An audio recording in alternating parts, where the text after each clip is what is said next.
I'm back, and today I want to talk about these new impulse responses from Celestion. So I heard about these a while ago, and I was a little bit skeptical at first because I was thinking, like, do I really need more impulse responses? Not really. But I decided to give it a try because lots of people were raving about them and saying how good they were. So I decided to pick up a few. So I picked up the G12M 65 Creamback, the G12H 65 Creamback, and Vintage 30. So if you look in all of these, you'll see that they not only have one speaker in a cabinet, they have lots of different options. So you have 1 by 12 open back, closed back, 2 by 12 open back, closed back, and a 4 by 12. So there's all sorts of options. I think they're $11.99 each.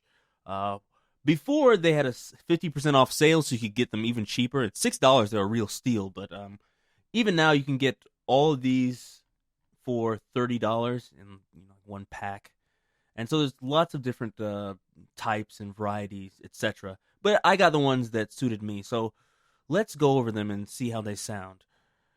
So the first one I have here is just the stock one that comes with S Gear. I think this comes from Red Wires, and it's a Vintage 30, 57, 4 inches from the cone. So I'll let you hear how that sounds.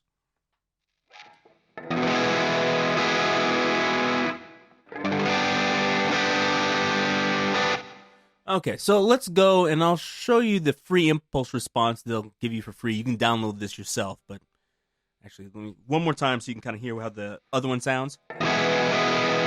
Here's the Celestion.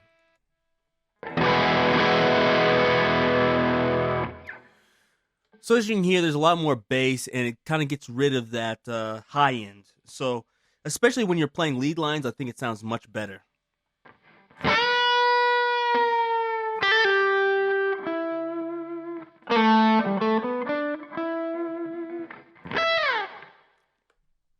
So that's one of the things I really liked about it. That high-end fizz is pretty much gone.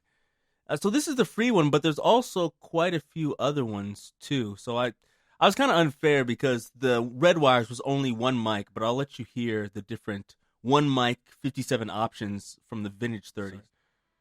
Here's the balanced. Here's the bright. Here's the dark. Here's the dark 2. Here's the fat. And here's the thin.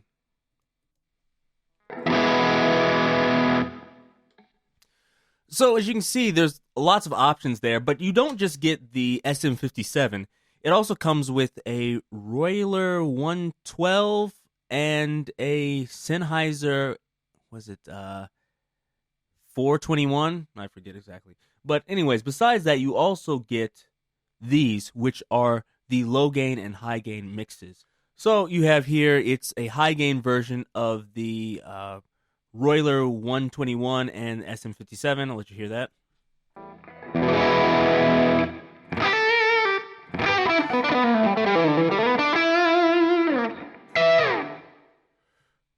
So that's kind of a cool one. It's kind of like bright and dark. Here's another one.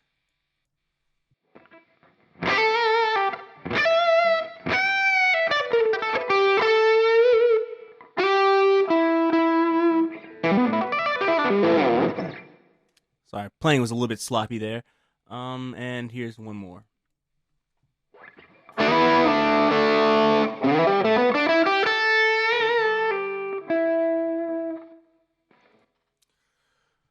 Okay, so there you go. And then there's one for everything all together, like this.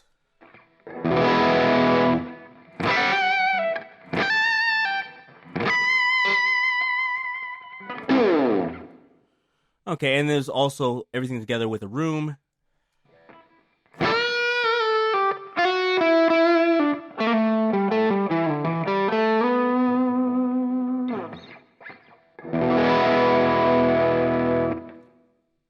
And so far I've only shown you the high gain ones, but there's also low gain versions. And if you're wondering what the difference is, the high gain versions usually have more low end, and they have a little bit, seems like a roll off at the top end, so there's not so much treble. whereas the low ends are the opposite. They have more treble and less low end. So I'll let you. There we go. All Celestion low gain.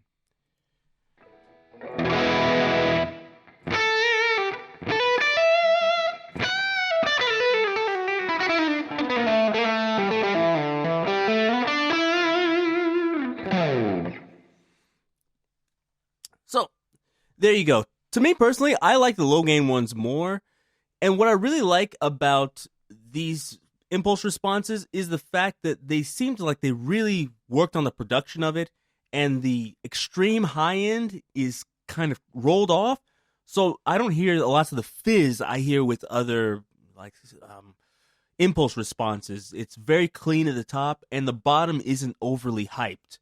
Some people like that, but for me, it's not quite so important. So for me, these are really good if you want to play like lead or something like that. I think maybe if you're playing like heavy metal rhythm or hard rock rhythm, they may not be your cup of tea. Well, you might still like them depending on what you like, but there might be other impulse responses I would use for those. But for any kind of lead playing, these are the ones I would choose. They're my favorite so far. And besides that, I have some other ones, creamback. So I'll let you hear. So here's the Vintage 30.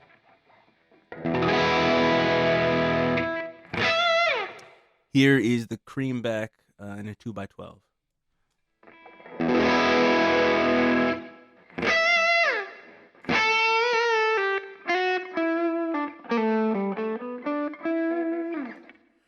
Okay, let me turn off some of the gain so you can hear what it sounds a little bit cleaner.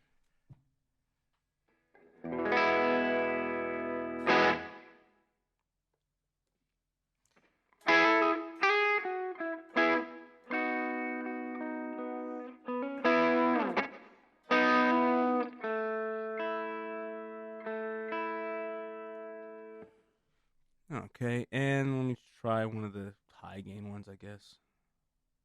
So you can hear that. That's low gain. There we go.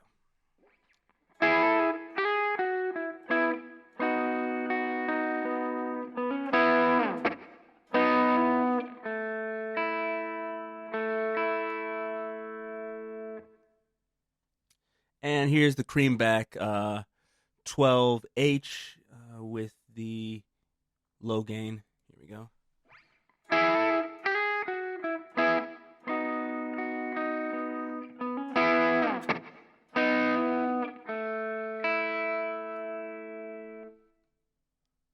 High gain version, if I can find it. It's up here.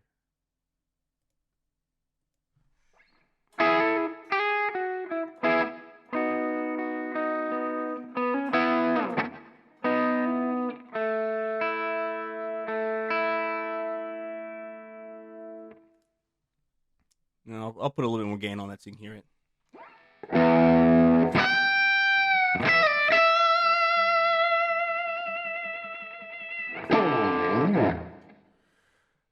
So far, I'm really loving these. I like the sound of it. I'll put together a little clip here so you can hear the difference between like Redwire's own hammer and then the Celestions.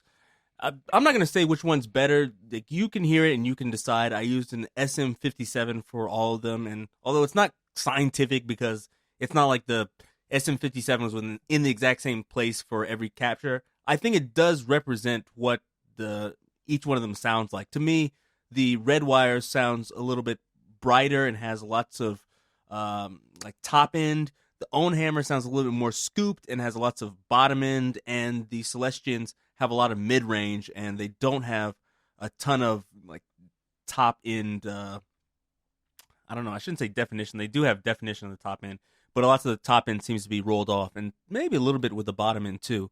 But to me, it sounds focused. It's my favorite so far, but I'll let you listen and be the judge.